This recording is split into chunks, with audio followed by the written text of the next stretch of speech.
tobnaad wuxuu leeyahay ninkani xaaskaygo baan isqabannay 4 biloodna guriga hooyadeed bay joogtaa markaan isku dhacnay kadib arrintii labada qoys baa galay gabadhii iyo reerkoodiina waxay leeyihiin dhaqan ma rabno aniguna dhaqan maan rabaa dhaqan maan diyaar u ahay ciddoodiina waxay soo istaageen gabadhii ha la furo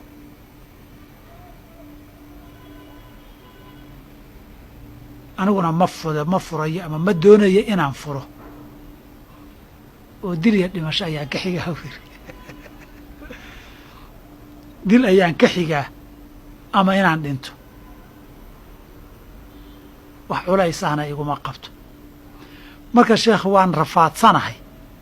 maxaan sameeyaa buli iyadiise anigoo aysan dhib igu qabin miyay iska kay fasaqi kartaa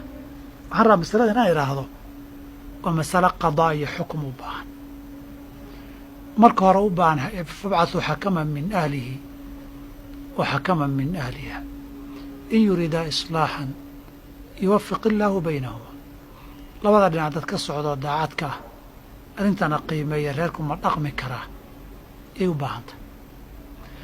marka labaad hadday kuwaa xal ka waayaan masaladu masale fatwa maahee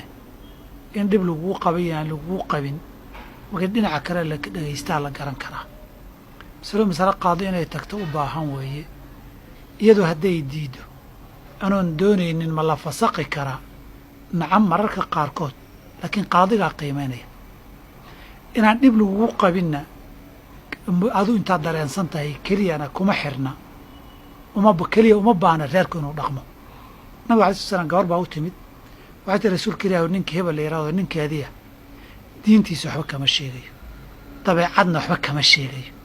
bas ninkaa waan tufay waan nacay inuu ifuraan rabaa waxaan ka yaabay xaqu igu lahaa inaan gudan waayo un hadhow ku cadaabmato nabigu ninkiibuu u yeedhay gabadha ninku wuu jeclaa xoolo badan buu siiyey wuxuu yihi xoolihii ma celinaysaa markaasay tihi haa ugu yeedhay wuxuu yihi xoolaha qaada gabadhana fasax buu yidhi marka way dhici kartaa mararka qaarkood reerka dhaqankiisu qalbi iyo niyad buu ku dhaqmaa markay niyadii wanaag iyo qalbi jiro wax badanoo dhibaa la isugu dul qaataa laakiin markaan niyad iyo wanaag jirin iyo rabitaan jirin